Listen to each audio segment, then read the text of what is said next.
Puro golden yung yan. Ayan, Uranus.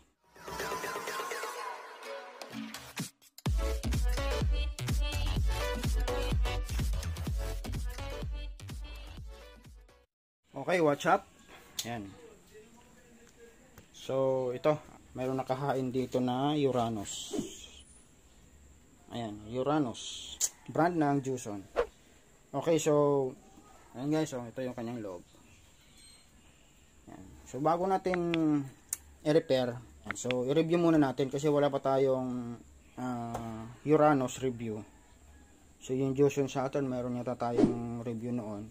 So, itong Uranus wala pa. So, i-review muna natin. Ito, nagtataka lang ako kay Juson kasi puro mga planeta yung pangalan ng power amp nila. Pero kagandahan doon, mayroon silang burst. Yan. Meron silang burst sa nilagay. Yan. SAM 23. Ito yung kanyang harap guys. Oh. Yan. Yan yung kanyang harap. Siyempre may dalawang volume lang yan dyan kasi power amp na andun yung switch sa gitna. So may active, signal, clip at protect. Yung kanyang indicator sa harap. Ganon din sa kabila. So ito yung A, channel A, ito yung channel B. Okay, so ito yung kanyang loob. Ayan. Okay, so ito yung channel B, channel A.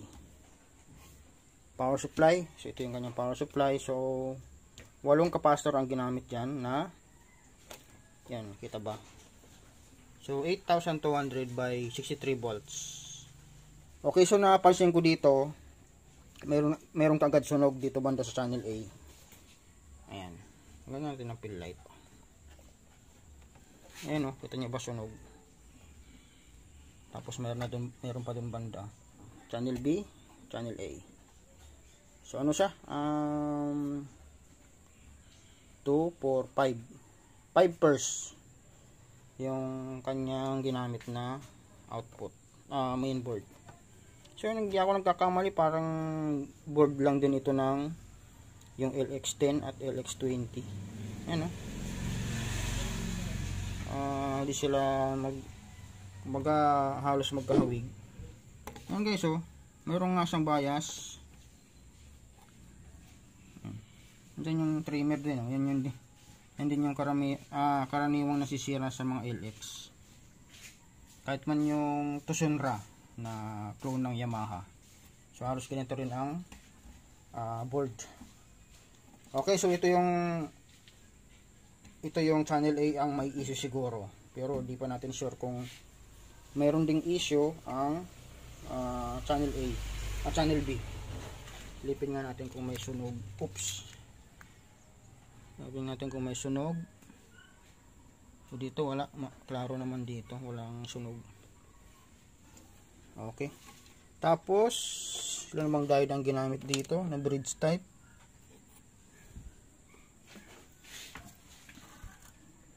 So, nandun sa ilalim guys, oh, dalawang bridge type na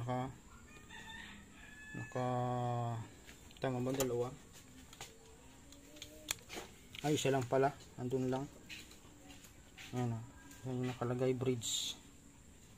So, nasa ilalim yung kanyang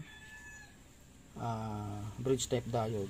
Kinabit na rin sa casing para nagsilbi na rin heat sink nya. Okay, dito tayo sa supply. So yan, primary nya ay 230 volts, 50 to 60 Hz. So yung dalawang red, ayun, or yung supply ng pinaka main amp natin ay 73073. So yun yung black, blue. So ito na yun. Ito yun siya. Okay, yung sa isa pa, yung sa tone control at kasama na rin siguro yung blower, 17017. So yung green, black, green. So ito na yata yun. Yan. Tapos meron pang 013 volts. Yellow. So ito siguro sa blower or yung sa pan natin. So syempre ito kayo na lang guys maghusga ng ginamit na ano dyan, winding sa secondary. So maitim siya, ibig sabihin posibleng aluminum yan. Yan. Tapos nandyan yung kanyang mga low voltage regulator, so yung para sa mga OP amp natin sa likod, sa OP amp, at yung mga bridge type na maliliit pang ginamit dito isa, meron din doon dalawa. At ito yung kanyang input board. Ayan. Yan siya. So yun yung loob at loob. Dito yung kanyang blower dalawa o yung pan. So, try natin sa likod. Okay, yan. So ito yung channel 1 or input A ang nakalagay at input B. Tapos nandun yung mayroong nakalink na tawag yan XLR mail. Okay, so yung kanyang setting guys, so ito naman yung setting sa likod. Yung ground niya nakagitna. So hindi ko pa naman yan ginalaw. So yun yung setting nila. Yung sensitivity niya ay 1.0.